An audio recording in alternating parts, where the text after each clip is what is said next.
Hello, fellow wealth builders. This is TJ from TJ2.com. And first, if you would hit the like, the subscribe, and the notification button, I would really appreciate it. And today I want to talk about something that I think is really important for you to think about. It is the holiday season, obviously. And if you're watching this video when it first uploads, anyway. And Christmas is right around the corner. A lot of people still celebrate Christmas, and a lot of people go into debt every year behind getting presents for their children. And I hear a lot of justifications for spending a lot of money during the Christmas time.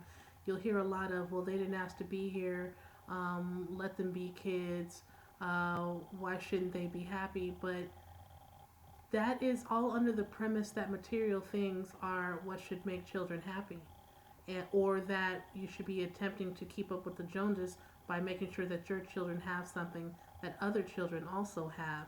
Just because other people are giving their children lots of toys, or even one or two really expensive toys, doesn't mean that you need to keep up with that trend. Um, so I was thinking about some gifts that you might be able to give your children that don't cost an arm and a leg and are also more beneficial to you, to your wealth building, and to your children's futures, which is number one, you can take your children to the bank uh, for their Christmas present and open a bank account with the money that you would have spent on whatever their most expensive gift that you were going to get them. Get them a bank account, a savings account with that amount of money in it instead, and start teaching them the value of compounding interest. You know what I mean? Like, I understand that these are not things that they will be excited about at the immediate time that you get them, but these are things that if you teach them properly, they will become excited about. If you teach them properly about wealth and wealth building and generational wealth and how they contribute to it and what their part is in it, then it's something, a gift they can be proud of, and it's definitely a gift that they will appreciate.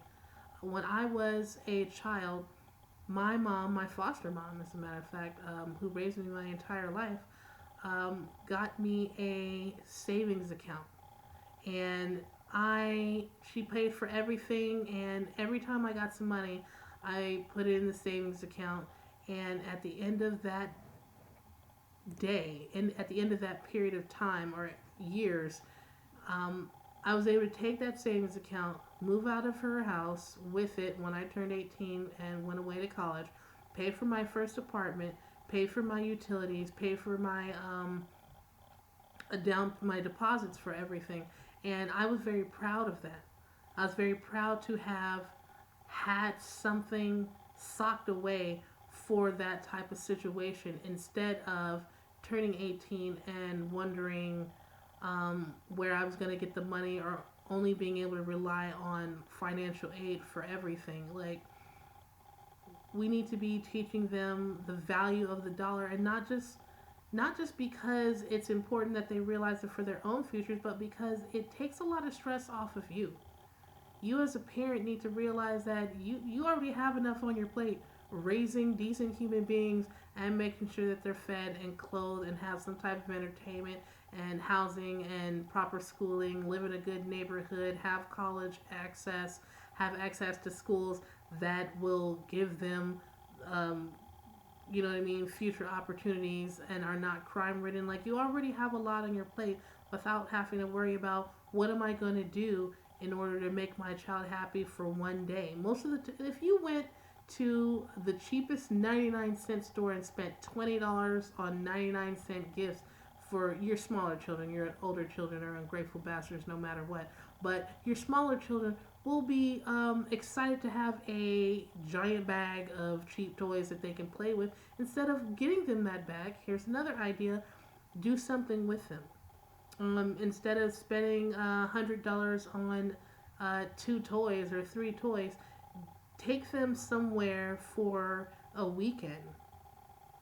Camping. I love camping, but I'm not saying that you should take your children camping. You might not like camping, and they might not like like not like camping. But there are so many different ways that you could spend that money that would promote togetherness and respect and gratitude rather than just handing them something that was probably going to be broken in the next 3 or 4 weeks anyway. You know what I mean? And can maybe we should not promote making lists of things they believe you should get them. Instead, maybe we should start making them make lists of things that they would like to do for other people. Not get, but do. You know what I mean? Instead of making or start making gifts. Handmade gifts is a good thing too. You know what I mean? That can actually be like arts and crafts time that you spend with your children, and they can give each other and you and themselves gifts that they made, useful gifts. Nobody wants a handprint in the shape of a turkey. It's useless. But and people don't smoke anymore. But ashtrays were one of the best gifts that people used to get from their kids in school. I can't believe they used to make ashtrays in schools. But that's not the point. The point is that there are 1,000 ways to show that you love your children that don't equate to going broke and going into debt. Remember that the amount of debt that you rack up in your lifetime is just less wealth that you'll pass to them when you leave. And that also equates to less things that you can do during the time that you're here. Because if you owe $2,000 or $3,000 on a credit card because of the amount of time that you've been paying gifts, then that means that if there's an emergency, you don't have that reserve to fall back on. And that also means that if they have some project, when my sister was growing up, she wanted to go into cheerleading, and all her cheerleading costs were like $500. You know what I mean? Like, it's much better, I think, that you should be able to afford those types of generosities rather than pointless, unearned gifts. Children don't deserve gifts just because they're alive. Like, the gift of being alive is a gift, and I understand that nobody really understands that until they get older, but the gift of being alive is better than a toy, and time spent is also better than a toy. If you can't spend that amount of time, spend quality time instead. But don't feel obligated to break yourself, to destroy your financial prospects, to go into debt in order to do something that will be forgotten. Like, I remember the years that I got a bunch of toys, but I don't remember what those toys were. I don't remember anybody playing with me with those toys either. You know what I mean? I just remember the toys. Like, it was a bunch of toys underneath the tree. I had a good moment of feeling like, we all have that selfish moment when we realize all this shit is for us. But it's meaningless in the long run. Like, the best gifts my mom ever gave me were the times that I spent with her when we were taking care of our koi fish together on a Saturday afternoon. You know what I mean? In the summertime when it was hot as hell, and we were just like cleaning the ponds. Like, we spent quality time together that didn't cost her anything. And now that she's gone, it is what I remember most. You know, so think about that. And happy holidays.